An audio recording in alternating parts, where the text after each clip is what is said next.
Welcome to business coaching institute. आप सभी साथियों का बिजनेस कोचिंग इंस्टीट्यूट में स्वागत है।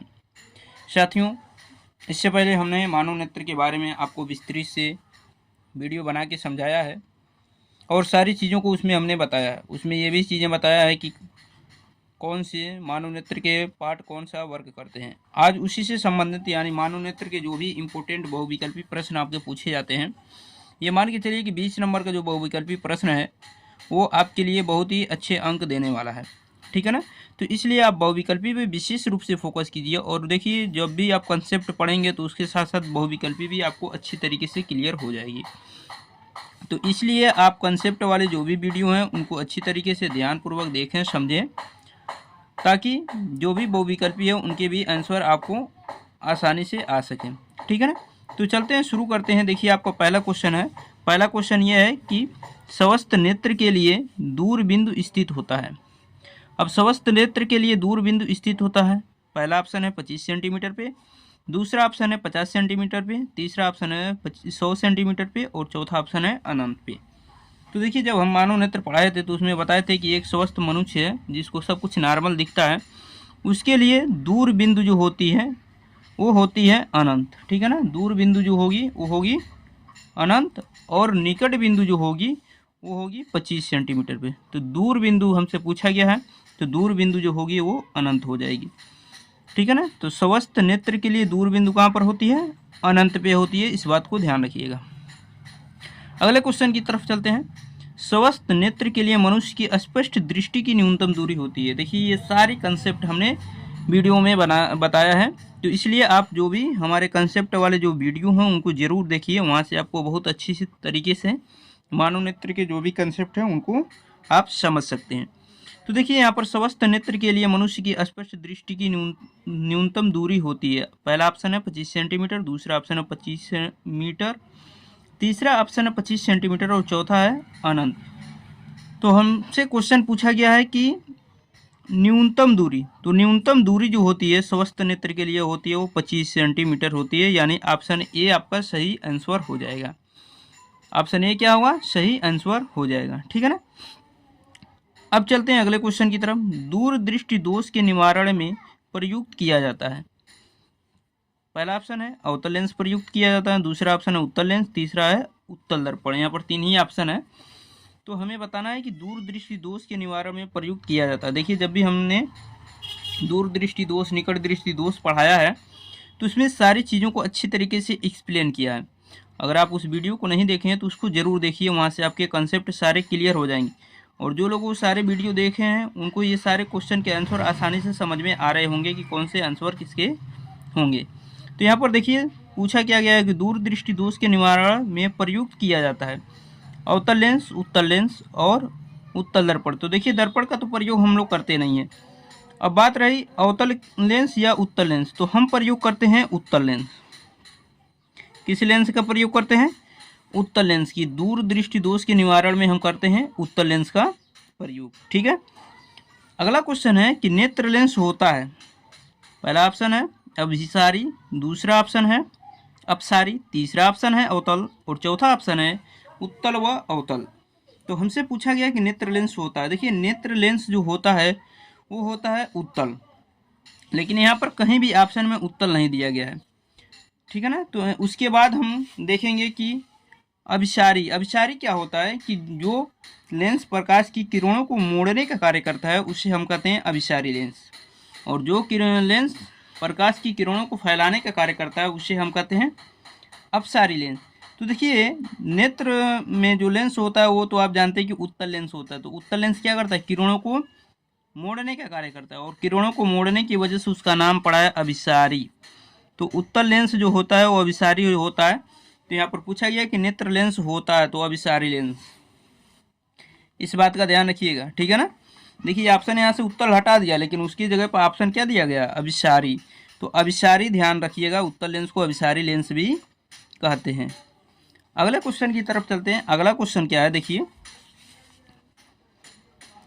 दूरदृष्टि दोष से पीड़ित व्यक्ति अपने चश्मे में प्रयुक्त करता है, यानी जो व्यक्ति दूरदृष्टि दोष से पीड़ित है वो चश्मे में कौन सा लेंस प्रयोग करता है?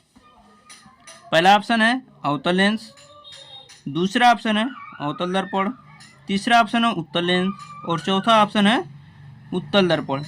तो देखिए दूरदृष्टि दोष से पीड़ित जो व्यक्ति होता है वो अपने चश्मे में उत्तल लेंस का प्रयोग करता है। कौन से लेंस का? उत्तल लेंस का प्रयोग करता है। तो ऑप्शन सी यहाँ पर आपका सही आंसर हो जाएगा। अगला क्वेश्चन है कि निकट दृष्टि दोष से पीड़ित व्यक्ति के लिए चश्मे में प्रयुक्त किया जाता है, यानी कोई व्यक्ति निकट दृष्टि दोष से पीड़ित है तो उसे चश्मे में कौन से लेंस का प्रयोग करना चाहिए? पहला ऑप्शन है अवतल लेंस, दूसरा ऑप्शन है उत्तल लेंस, तीसरा ऑप्शन है अवतल दर्पण, चौथा ऑप्शन है उत्तल दर्पण। तो भी आपने देखा कि दूरदृष्टि दोष में हम कौन से लेंस का प्रयोग कर रहे हैं? उत्तल। तो निकट दृष्टि दोष में कौन से लेंस का प्रयोग करेंगे?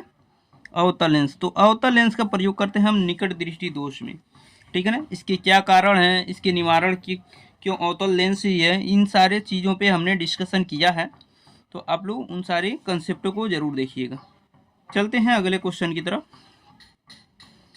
देखिए अगला क्वेश्चन क्या है कि दीर्घ दृष्टि दोष के कारण प्रतिबिंब बनता है, और किसी को दीर्घ दृष्टि दोष हुआ है तो उस कंडीशन में प्रतिबिंब कहाँ पर बनेगा? पहला है ऑप्शन रेटिना पर, दूसरा ऑप्शन है रेटिना से पीछे, रेटिना से आगे, तीसरा ऑप्शन है रेटिना से पीछे और चौथा ऑप्शन है कहीं नहीं। तो देखिए अब यहाँ पर दीर्घ दृष्टि दोष क्या होता है? तो दूर दृष्टि दोष को ही हम दीर्घ दृष्टि दोष के नाम से जानते हैं, इस बात का ध्यान रखिएगा। ऑप्शन बदल दिया है यहाँ पर, तो इसलिए कंसेप्ट जानना बहुत ज़रूरी होता है। तो इसलिए आप लोग कंसेप्ट की वीडियो को जरूर देखिएगा। तो यहाँ पर क्या है कि दीर्घ दृष्टि दोष के कारण प्रतिबिंब बनता है। कहाँ पर बनता है? रेटिना पर, रेटिना से आगे, रेटिना से पीछे या कहीं नहीं। तो देखिए जब हम दूरदृष्टि दोष पढ़ाए थे या दीर्घ दृष्टि दोष जिसे कहते हैं, जब वहाँ पर हमने पढ़ाया था तो वहाँ पर बताया था, प्रतिबिंब बना के भी दिखाया था कि दूरदृष्टि दोष में क्या होता है कि जो प्रतिबिंब बनता है वो रेटिना से पीछे बनता है, रेटिना पे न बन के रेटिना से पीछे बनता है, ठीक है ना। तो ये ऑप्शन आपका सी सही हो जाएगा। अगले क्वेश्चन की तरफ चलते हैं। अगला क्वेश्चन है दूरदृष्टि दोष से पीड़ित मनुष्य का निकट बिंदु स्थित होता है। देखिए जो भी व्यक्ति दूरदृष्टि दोष से पीड़ित है उसका निकट बिंदु कहाँ पर स्थित होता है, ऐसा पूछा गया है। पहला ऑप्शन है 25 सेंटीमीटर पर, दूसरा ऑप्शन है 25 सेंटीमीटर से कम दूरी पर, तीसरा ऑप्शन है 25 सेमी से अधिक दूरी पर। तो देखिए जो व्यक्ति दूरदृष्टि दोष से पीड़ित है उसका जो निकटतम बिंदु होता है वो 25 सेंटीमीटर से अधिक होता है। यह ऑप्शन सी आपका सही आंसर हो जाएगा, ठीक है ना। तो 25 सेंटीमीटर से अधिक दूरी पर दूरदृष्टि दोष से पीड़ित व्यक्ति का निकट बिंदु माना जाता है, ठीक है। चलते हैं अगले क्वेश्चन की तरफ। देखिए अगला क्वेश्चन है आपका कि मानव नेत्र में रेटिना पर बनने वाला प्रतिबिंब, जो भी हमारे नेत्र में मानव नेत्र पे जो रेटिना पर प्रतिबिंब बनता है, आप जानते हैं कि प्रतिबिंब कहाँ बनता है? रेटिना पर। तो जो रेटिना पर प्रतिबिंब बनता है वो कैसा होता है? यहाँ पर ऑप्शन दिया गया है कि सीधा होता है परंतु उल्टा दिखाई देता है, ये पहला ऑप्शन है। दूसरा ऑप्शन है सीधा होता है और सीधा दिखाई देता है, तीसरा ऑप्शन है उल्टा होता है परंतु सीधा दिखाई देता है, और चौथा ऑप्शन है उल्टा होता है उल्टा दिखाई देता है। तो देखिए जब मानव नेत्र हमने पढ़ाया था वहाँ पर सारी चीज़ों को एक्सप्लेन किया है, इसलिए आपसे रिक्वेस्ट है कि उन वीडियो को आप जरूर देखिए। तो देखिए मानव नेत्र में रेटिना पर बने प्रतिबिंब जो होता है वो उल्टा होता है परंतु सीधा दिखाई, वो उल्टा होता है परंतु सीधा दिखाई देता। तो ये ऑप्शन सही हो जाएगा, ठीक है ना। मानव नेत्र में, मानव नेत्र द्वारा जो लेंस द्वारा रेटिना पर प्रतिबिंब बनाया जाता है वो होता है उल्टा परंतु उसे सीधा दिखाई देता है, यानी मानव मस्तिष्क उसे सीधा कंसीडर करके दिखाता है, ठीक है ना। अगला क्वेश्चन है कि मनुष्य की आंखें वस्तु का प्रतिबिंब बनाती हैं, यानी जो मनुष्य की आंखें होती हैं, ठीक है ना, वो वस्तु का प्रतिबिंब बनाती हैं, अर्थात लेंस। यहाँ पर सेंस ये है कि मनुष्य के आंख में जो लेंस होता है वो प्रतिबिंब बनाता है। कहाँ बनाता है? कार्निया पर, दूसरा ऑप्शन है रेटिना पर, तीसरा होता है पुतली पर और चौथा होता है आइरिस पे। तो मनुष्य की आंख की जो लेंस होती है वो प्रतिबिंब जो बनाती है वो रेटिना पे बनाती है। ये ऑप्शन आपका सही हो जाएगा, ऑप्शन बी। तो प्रतिबिंब कहाँ पर बनता है? रेटिना पर। उसके साथ साथ कार्निया पर, पुतली पर और आइरिस पर, इन सब के वर्क क्या है उन सारी चीज़ों को हमने बताया है कंसेप्ट के क्लास में, ठीक है ना। आगे देखिए, आँखों में प्रवेश करने वाला प्रकाश की मात्रा को नियंत्रित करता है। पहला ऑप्शन है परितारिका, दूसरा ऑप्शन है पुतली, तीसरा ऑप्शन है श्वेत मंडल और चौथा ऑप्शन है मांसपेशियाँ। तो देखिए आँखों में जो प्रकाश किरणें प्रवेश करती हैं उनकी मात्रा को नियंत्रित करने का जो कार्य करता है वो करता है पुतली। पुतली करता है, जो ऑप्शन बी सही हो जाएगा। ठीक है ना। इसके बारे में हम बहुत अच्छी तरीके से एक्सप्लेन किए हैं, तो इसलिए आप कंसेप्ट की क्लास को जरूर देखें। ठीक है ना। तो पुतली आपका सही आंसर हो जाएगा। जो लोग कंसेप्ट की क्लास को देखे होंगे उनको ये सारे क्वेश्चन अच्छी तरीके से समझ में आ रहे होंगे कि किस क्वेश्चन का कौन सा आंसर बन रहा है। आगे देखिए, नेत्रदान में आँख का कौन सा हिस्सा दान किया जाता है, इसके बारे में भी हमने बताया है।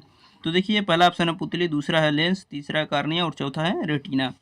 तो नेत्रदान में आँख का कौन सा हिस्सा दान किया जाता है, इसके बारे में हमने बताया क्या कि नेत्रदान में कार्निया जो वाला जो हिस्सा होता है, जो उभरा हुआ भाग होता है, वही दान किया जाता है। ठीक है ना। और ये मृत्यु के तत्काल ही तुरंत इसको निकाला जाता है, क्योंकि ज़्यादा समय तक आप अगर छोड़ देते हैं तो फिर वो उसको निकाल नहीं सकते। आगे देखिए, प्रतिबिंब को रंग देने का कार्य करता है। देखिए हमने रॉड्स के बारे में, कोन्स के बारे में बताया है कि कोई भी प्रतिबिंब हम देखते हैं ब्लैक एंड वाइट दिखता है ना, ब्लैक एंड वाइट या कलरफुल दिखता है। तो जब कलरफुल दिखता है तो उसमें प्रतिबिंब जो होता है वो अलग अलग रंगों का होता है। तो इसमें क्वेश्चन यही पूछा गया है कि प्रतिबिंब को रंग देने का कार्य करता है। तो देखिए प्रतिबिंब का रंग देने का जो कार्य करता है वो करता है कोन यानी शंकु। शंकु जो होता है यानी कोन जो होता है वो प्रतिबिंब को रंग देने का कार्य करता है।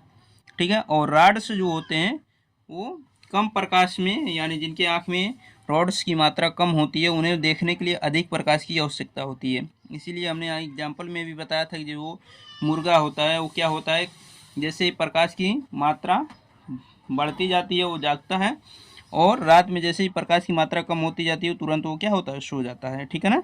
तो उसकी आँख में रॉड्स की मात्रा जो होती है वो कम होती है।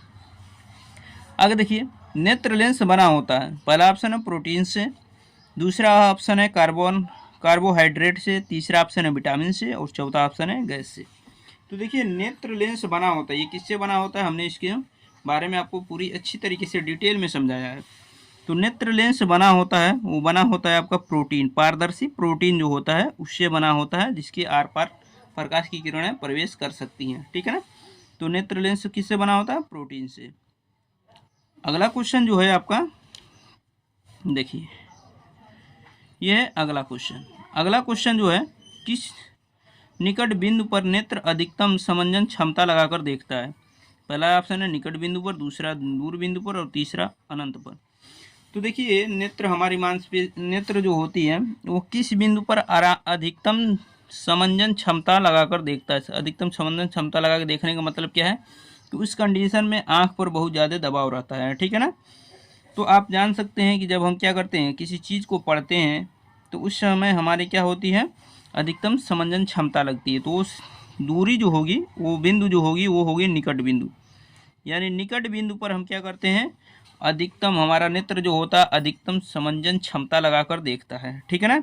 और अनंत पे जो होता है वो रिलैक्स मोड में होता है, उस समय हमारे नेत्र पर समंजन क्षमता अर्थात दबाव की जो प्रक्रिया है वो बहुत कम होती है। ठीक है। तो ये आपका निकट बिंदु हो जाएगा। ठीक है ना। तो इस तरह हम क्या कर रहे हैं, सभी जो टॉपिक्स हैं उस पर पहले कंसेप्ट के वीडियो बने हैं, उसके बाद बहुविकल्पी न्यूमेरिकल वगैरह बना रहे हैं। तो आप लोग सारे उन वीडियो को ज़रूर देखिए। मिलते हैं नेक्स्ट वीडियो में, तब तक के लिए अपना ख्याल रखिए। वीडियो कैसा लगा आप लोग कमेंट बॉक्स में ज़रूर बताइएगा। जो लोग चैनल पे नए हो चैनल को सब्सक्राइब कराएं ईमानदारी पूर्वक। मिलते हैं नेक्स्ट वीडियो में। धन्यवाद।